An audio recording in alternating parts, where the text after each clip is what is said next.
Welcome to the Jesus Table podcast. Join Dr. Nick Venditti, co-founder of Instead Global Bible College, and Eliott Reyna, youth pastor at Life Church Central, as we get to know Jesus through the Bible.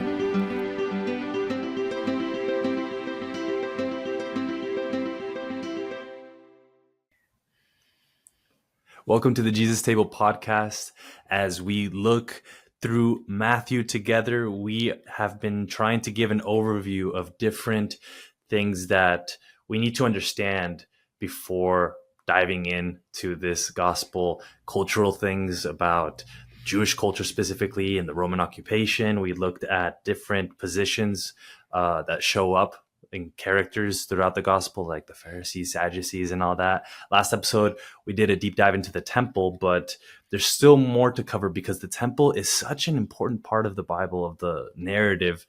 We see it show up and mentioned and alluded to, and it's key, I think, to a lot of parts and a lot of things that Jesus later ends up teaching, and the mindset that people had around the temple. I don't think we fully understand it. It's not just a church building. It wasn't just, just some place that was to hang out. revered. It was holy, and it was designed by God himself. And I think sometimes I even forget that. I think that they made the temple, but this was designed, at least the way it was supposed to be structured, by God himself. So we're going to look at that today, specifically how it was structured, the different parts of the temple, all the different furniture, what it means. Because if you've ever read the second half of Exodus, Leviticus, there's a lot of detail given to this temple, and you may think, why is so much time dedicated to this? There is a reason for it. These are parallelisms, types, and things that lead foreshadowings of Jesus. So we're going to take a look at that today, step by step. Doc, where would you want to start in terms of, I know that a lot of detail is given, but sometimes it's hard to visualize it. For those of you that are just going to listen to this podcast, I know it might be hard to sort of see it. But if we'll work through it part by part so you can sort of see how it was structured, because the temple and the tabernacle were both structured, I think, exactly the same way or very similar. Pretty much so. The dimensions there, the difference really is in the dimensions and even the size, second temple, the size. Yeah. But basically the concepts are the same. Okay. Yeah. So, I guess if you want to start with the temple or tabernacle, we can sort of balance back between both of them since they're pretty similar anyway. Where was it positioned, or maybe you want to start with why did God decide to design it this way? Well, I'd probably start. Let's start with Genesis 3. Okay, I would start from there. Genesis 3, as we've mentioned so many times, is the place where that communion that humanity through Adam and Eve had, open communion with God, was broken through sin. So really the tabernacle in the wilderness, previous to that, the relationship was through sacrifices. We see the sacrifice, for example, of Genesis chapter 22, which is the binding, which the Messianic Jews call the binding because Isaac was not sacrificed per se. He was bound. But anyway, you had different sacrifices before the tabernacle. You have also Jacob. When you look at the Old Testament, but then there came a moment after, as you well mentioned in the book of Exodus, we look at all the great things that God did, for Israel, and all the things that how he freed the people, which is true. Of course, we don't deny that at all, just the opposite. We celebrate that, and that happens to be probably the greatest and most celebrated of the events in the Old Testament for the Jewish people, even today. Passover, the Passover, and also the whole Exodus story. But as you mentioned, it's very important for us to realize when you look at the book of Exodus, really about 2/3 of it has to do with the tabernacle. And you sort of say, what does all of that, all using this wood and this color and that color, and, just everything, what does that have to do?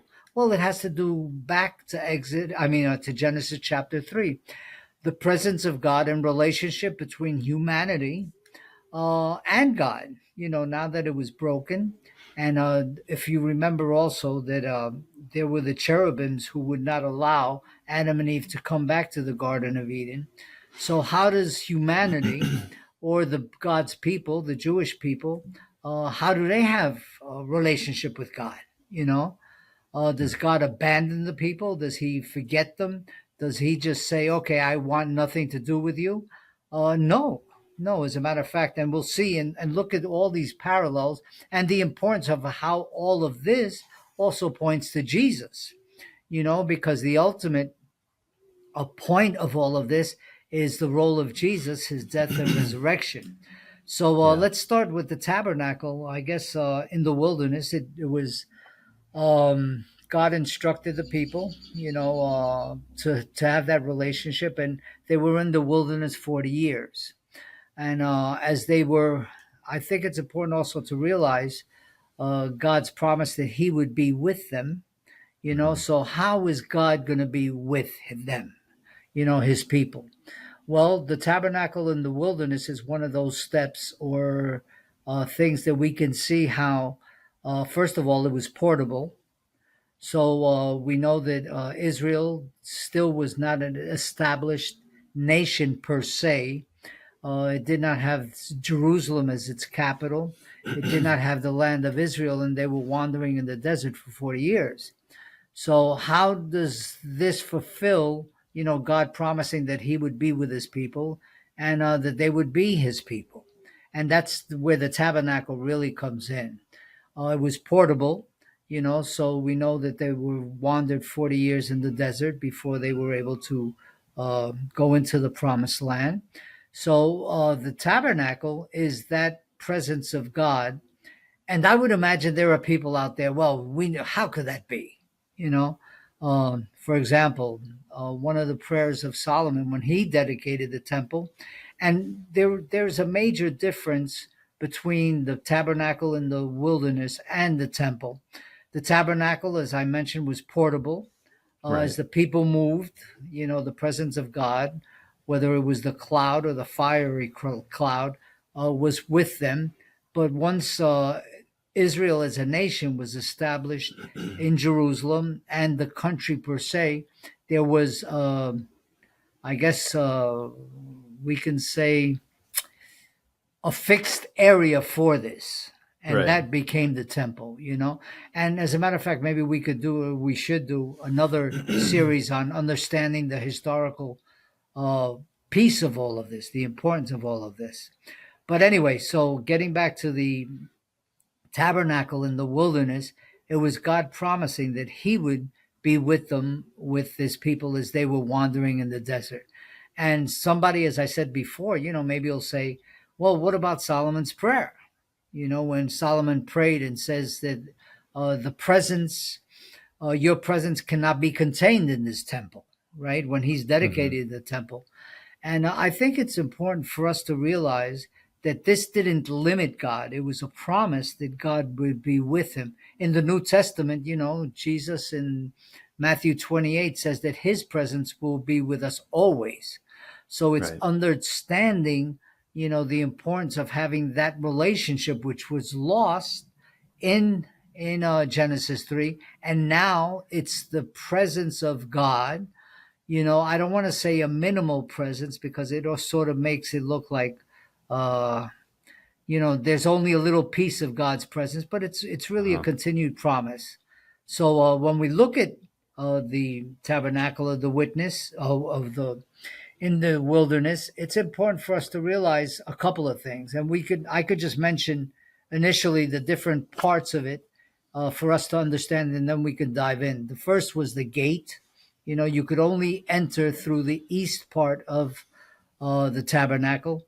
And even, when we're instructed, or when Israel was instructed in building the tabernacle, they were very specific, not only in the things that would be used, but also the position strategically, because you would have the tabernacle in the center of Israel, but then around the tabernacle, you would have the 12 different tribes. you Right. know, so that that was sort of symbolically showing, that God was in the midst of his people. That's one of the Hmm. things. And well, anyway, let's go through the different things and then we'll look at them individually. There was the gate.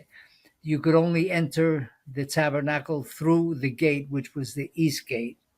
Then there was the altar of burnt sacrifices, that the way you could enter was through the sacrifice. And there was the laver, which was where the priests would wash their hands. And we'll look at the types of all of this.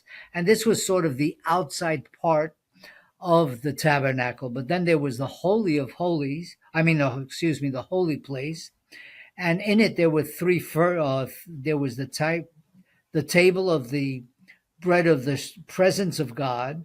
Then there was the golden lampstand and the altar of incense. And like I said, we'll be looking at these individually and the significance not only in the Old Testament, but showing the significance of that in the New Testament and the person and work of Jesus Christ. Then there was the veil, which was a very thick veil, which divided the holy place and the Holy of Holies. And the Holy of Holies was where the literal presence of God would be represented there. And it was represented in the Ark of the Covenant. And we'll be looking at that, what that meant. And there were three things that were contained within the Ark of the Covenant. There were the Ten Commandments, the two tablets. And let's remember that this was the second set of tablets, because the first set of tablets, Moses, when he came down from the mountain, Mount Sinai, and he saw the idolatry of the people, he took the tablets and they were destroyed. He threw them down. Then God, scripture says that through his finger, he himself wrote the 10 tablets. Then there was Aaron's rod, which was included in the Ark of the Covenant. And the Ark of the Covenant basically was a box. It was covered with gold, but in it was the staff of Aaron, or Aaron's rod, which was when God showed that Aaron was the one to be and lead as a high priest the people and intervene for them as the intercessor. And there was a little bowl of manna. Now that everybody is so confused with all these things, let's look at them little by little. I don't know if you have any questions or anything you want to add, Eliott, to this. No, that's good. I think we'll laid them out pretty well. We'll take a look at them one by one. But I just want to highlight again what you said, that I think is significant, that the tabernacle was always in the center, and then it always describes, I forget what tribes, but certain tribes to the north and certain tribes to the south and to the east and to the west. Exactly. But in the middle was always the tabernacle. And then that there's just one entrance that's to the east. That seems so interesting to me. Why do you think that means? Well, yeah. I think when we look at the New Testament, a number of scholars have underwritten and have underlined this, is that there's only one way to God. Jesus made it very clear. Also, the disciples did. For example, Peter in the book of Acts said, there is no other name given under heaven and earth, but the name of Jesus. So in other words, since there's only one entrance, many scholars relate that to the role that Jesus is the only way. He said, I am the only way, in the Gospel of John also, no one comes to the Father if not by me. So that's a type of symbolism of Jesus being the only way. And that's what I would really say, And I know some people may say, well, where does it say all of this? It's not really that it's conjecture, but when you understand or look at the Bible from cover to cover, there are hints of all these things that we are sharing here. So it's not that, it's a diagram and there are all sorts of arrows pointing to this, but it's something that is, as you, for example, just asked that question, why just one gate? Like I said, some number of scholars say it's reference to Jesus as a sacrifice. He's not one of many gods, or he's not one of many ways. He is the only way to God. So we looked at that with Hebrews, that there is a way to read the Old Testament where we see Christ in it. And Hebrews does this, Matthew does this, Jesus himself does this. We'll take a look at that in a minute. But I think for sure some people can do that too much, where they try to find a way that it shows Jesus in everything, and maybe start reading into the text. So we want to be careful with that. But at the same time, there is a reason why God does things. I don't think that God was just randomly saying, "Oh, sure, we'll just have one entrance," or we'll just, why describe that? Why go into the detail of it? So I think it's good when we read the Bible to say, why is this included? Why is this made? Especially if it's repeated or it seems to be a big deal. You should ask yourself why. Why is that? Because once again, to just highlight this truth, God designed this. This wasn't Moses' idea or Aaron's idea, or some architect that's like, you know what, we should make it through the east and we should do this. Like, God gave them instructions. And Hebrews later tells us that this is a picture of the heavenly realities. So all these things are supposed to represent a heavenly reality according to the author of Hebrews. So when we look at it, we should keep that in mind. So I don't just to reemphasize to the audience, I don't think we're reading into this so much as we're trying to find what heavenly realities this is resembling. And if Jesus said, "I am the way, the truth, and life, no one comes to the Father except through me," in John 14:6, I don't think it's too much of a stretch to say, "Oh, there was just one way into the temple." And this is once again God showing that there is a specific way in which He wants us to approach Him and worship Him. So keep going, Doc. Let's see what was next. Okay, well, the next would be the altar of sacrifice. And of course, the New Testament makes it very clear that Jesus is the living sacrifice, Right. And as you mentioned, Hebrews, and some people may wonder, why Hebrew so much? I think Hebrew is the New Testament document, as you mentioned, Eliott, that really describes all this in and out, and gives us the New Testament understanding and the Christological understanding of the role of Jesus, not only, and we'll be talking about this also, as high priest, there's no document in the New Testament that is as deep regarding the priesthood of Jesus than there is, the epistle to the Hebrews. So I think Hebrews helps us a lot to understand a lot of this. And, then there's the altar of sacrifice. Of course, that's where the sacrifice is. And we know that Jesus is the eternal sacrifice done once and for all. Then there's the laver where... in the sacrifice, just to clarify a question. So this is where they would sacrifice the lamb, all this stuff? Exactly, okay. Like when we read all that stuff? When you read the different kinds of sacrifices, this is where it was done. So it's right away. You enter and it's right. This is not like in the Holy of Holies yet. This is just so people would be able to sort of hear or maybe see some of the blood come under. I'm like trying to picture it. It's a little bit closer to the outside where people were standing, right?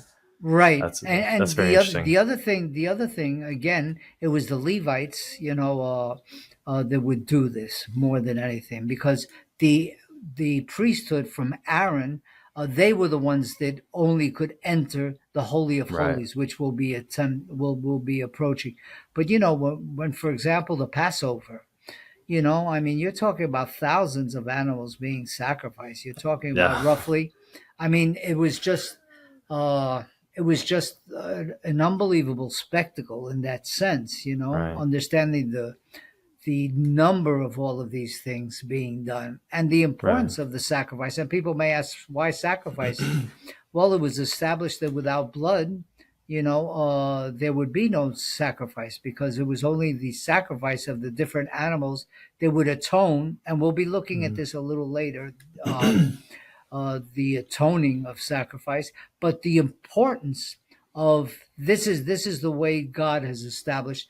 And again, as Hebrews says, this was done every year, the high priest, but Christ the finality of it has done it once and for all. Right. So that's why the sacrifice. Yeah, exactly. Yeah, we have to remember that. Like, why? This is weird. It was ultimately pointing to Jesus. And they would eat these animals. It's not like they would just kill them and throw them off to the side. This was a feast in a sense, because that was in the Passover, exactly. Yeah, like they would take these animals that were sacrificed and they would be eaten. They weren't just like thrown away. So just to clarify anyone. Okay, great. Thank you so much. So the next one you said was the laver? Well, yeah, that's the washing, and that's where the priest in in the Old Testament would wash his hands and he would wash his feet, Mm. because again, you had to be clean to go into the presence of God. And let's not forget that Jesus said that he, when he talked about water, that the water would cleanse. He was, Jesus is not only the sacrifice, but also the cleansing of that in order that we could enter into the holy place and later the Holy of Holies. And that's where the priest would wash his hands, he would wash his feet in order to go into the holy place. And then there was the table of showbread, or the bread of the presence, depending on the translation. And that showed a number of things. In the Old Testament, it represented God's provision. Let's not forget that in the Old Testament, God provided the manna. But also the fact that in the New Testament, Jesus says that he's the bread of life. So he sustains in that. So then there was the golden So good. lampstand.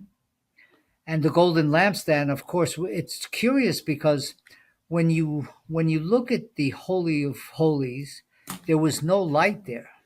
There was no light except the presence of God, the glory Oh, of wow. God. The only place that there was light would be in there where the lampstand, and the lampstand was to be kept and kept burning all the time. So that was part of the priesthood. What they would do, they would make sure that there was a light burning all the time.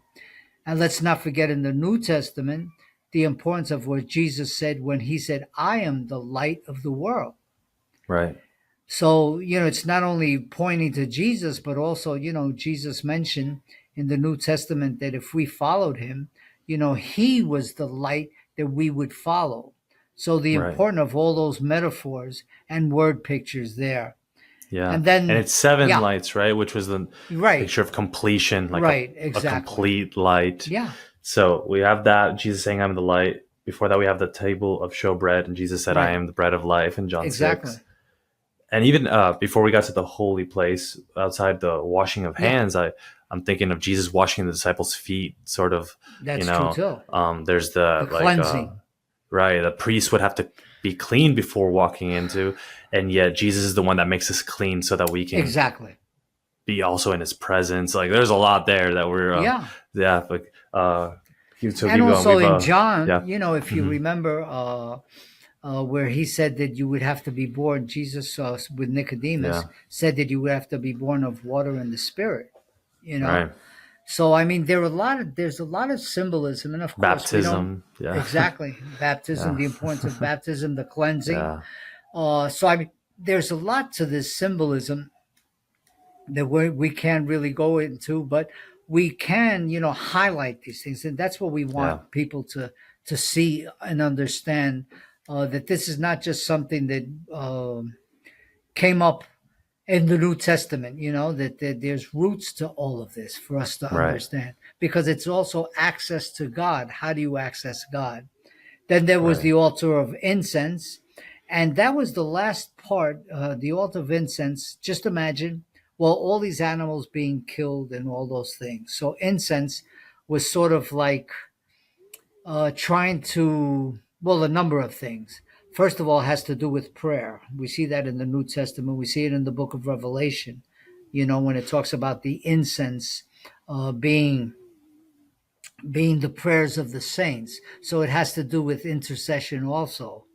But it's important that we realize that the incense was also sort of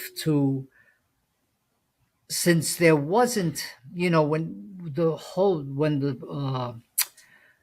the high priest would go in, once a year to the Holy of Holies, the whole thing of the Holies of Holies also would be penetrated by the smell or the odor of the incense. So it was sort of like symbolic, John in John again, the prayers of the saints and the intercessory prayer of the priest as he would be going into the Holy of Holies.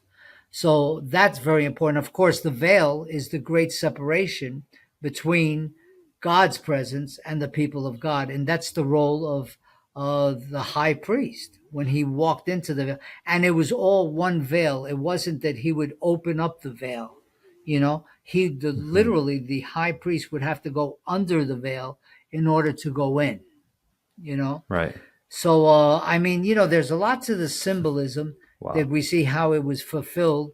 And remember, when Jesus was killed on the cross, it says that the veil in the temple was split from top to bottom. Yeah. So I mean, all these things, even though they may be symbolic, we see the fulfillment of them literally in the Testament, in the work of Jesus Christ. Amazing. Yeah, Amazing. yeah, So, okay, so we've already got the outer courts, yep, altar of burnt sacrifices, right, and the laver of the washing of hands. Two things. right, Then we went through the holy place, which has the right. table of showbread, the lampstand, Mm-hmm. and then the third was the altar of incense, right? Right, and then So what was the that one? veil.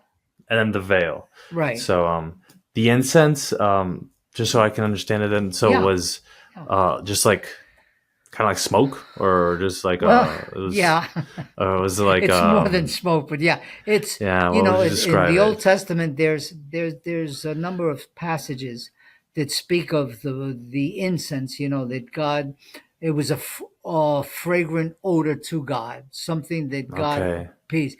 But there's also the fact that in the Old Testament, it also talks about how God rejects the sacrifices and the incense of the people. It says, I think Hmm. it's Isaiah where it says, "Your incense is a stench unto my nose." In Wow. other words, that the people, because of their disobedience, because of their rebellion, that even though they offered, I don't want sacrifice. I want a life that's agreeable unto God.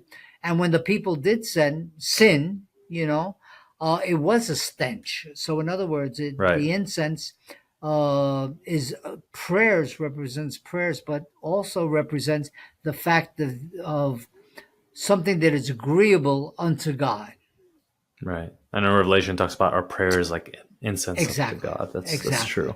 It's like a picture of prayer. That's beautiful. And Jesus is our intercessor. So okay. Exactly. There's okay. Great stuff. All right. So we got the outer courts, the holy place. We have the veil that separates the Right. holy place from the Holy of Holies. Now, Right. what would the Holy of Holies look like? Because no Yeah. one got to go in there except Yeah. the high The high priest. priest. So, Yeah. and was it like all the time, or is it was just once a year? It was once a year during Once the a Day of year, Atonement. Yeah, and I think once a it's year. Leviticus It's crazy. 6. Is it Leviticus 16 or Exodus 16 that mentions once a year that the high priest, of course, had to be from the family of Aaron, and he would go in once a year. And Hebrews again makes this very clear, where Hmm. first he would offer two sacrifices really, and it would be in blood. The first would be for himself, because the priest had to be clean, but Right. also since it was only, as you well mentioned, it was only the high priest who was there. He was representing the people, so he would also have to sprinkle it with blood. So And he would make a sacrifice right there in the Holy of well, he would Holies, sprinkle again. Well, let's go to the Ark or of the Covenant. Okay, okay. the Ark of Covenant was basically a box. It was adorned. It was made out of wood, acacia wood, and it was also literally covered in gold. So Hmm. this box contained three things: the Ten Commandments. It contained Aaron's rod. The Ten Commandments of God representing the Torah, which is God's guidelines for the people. Hmm. The Aaron's rod, if you remember, Aaron, when there was a rebellion among the people, how God chose Aaron, and it was through his priesthood, through his family, that the Yeah. high priest would come, and the rod was a normal rod. It was dead, but it Hmm. flourished with almond. With almond, sort of, it gave it Like life. And some flowers, commentators, no? yeah, Or almond flowers, exactly. Yeah, yeah, it budded yeah. literally. Which showed that God chose Aaron instead of Korah Exactly. or some. I forget the guy's Well, it name. That wasn't was only Korah, it was just from the others, oh, you okay. know. And the thing again here we see, some people say, well, Jesus, when he died, he died, but then his rose provided from that death, he provided life. Oh So wow. some scholars say that that's what the rod represents, and of course manna, meaning the bread of life, Yeah. which Jesus gives, eternal life to those that Yeah. eat from him. That was a So reminder of what that's God had done. right. Each one of those things, the staff that also freed them, Yeah, the commandments that God gave them as a covenant, and the manna that God provides, just a reminder, exactly. like I've been with you, Yeah, and this is the ark of the covenant. So if you said he would go in and sprinkle blood, right? I think right. I remember reading that, Yeah. but I guess I've always been Well, confused. it was Was on the the top, sacrifice on okay? what's known as the mercy seat. You Okay, see, the top of the box was what's known as the mercy seat, of which there were two cherubims there. You know, and it's curious because some people say, well, why wasn't there something that would represent? But there was a space there under the wings, and of course, for Israel, it would have been a blasphemy or an abomination for them to have something that represented God. So it was an right. empty space, and that's where the presence of God was literally there. It was an open space, and that was the God space, and I love that. that's where the high priest again would offer the blood, sprinkle it there into the literal presence of God. Wow. I love that they didn't have this image. God was Image, always against exactly. Yeah, that, yeah. like a graven image, or that they would It was, let's say, worship. it was totally God space. Yeah, just an empty space, which they Exactly. knew Under the God is wings. there. Yeah, Right. he wasn't in the ark, Right. but he was like above it, his glory at least. Yeah, exactly. God is Yeah, the everywhere, Shekinah but glory. Exactly. yeah, Yeah. but there's like a specialness there, which only the high priest would be able to enter. And Yep. he's gone through it. He's washed his hands. He's done all Right. the things. And before he gets there, and if he did it wrong, he would Yep. die, Yeah. Exactly. So there's more details, obviously, into all of this, but that is just amazing to see all these different pictures of Jesus. Mm-hmm. Also, what it shows of God's character, God's holiness, God's greatness, other Mm-hmm. thanness, Yeah. if you will. And I think it just baffles me that they would have to tear this all down and then rebuild Right. it as they continue to travel. Exactly. But eventually it became the temple, where it was Right. basically the same thing, but just bigger, more Right. established, walls instead of a tent, and but similar or same structure, which was God given Yeah. picture of heavenly realities that we Exactly. ultimately see fulfilled in Christ, even though many of them I think remain a mystery. So And I one think it's thing, possibly to end, I would say, that's why when Jesus in Matthew chapter 12, I think it's verse 6, where he says, one greater than the temple is here.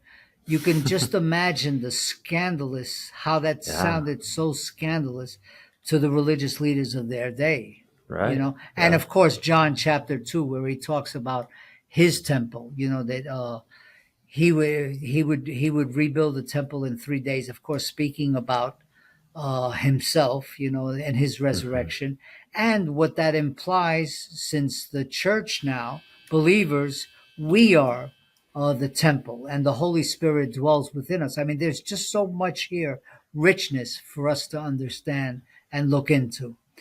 But yeah. and since we're doing Matthew, I just want to remind people how scandalous those words must have sounded to the religious establishment of their day when he said, one greater than the temple is here. I Yeah, mean, how dare that's you? like, Yeah. yeah, exactly, exactly, This is the glory of God, and you're exactly. saying you're greater than the Yeah, presence of God among us, yeah, the covenant that God gave us, yeah, the bread that is from God. Like, yeah, exactly. like I think we miss it when Jesus Yeah, says those words.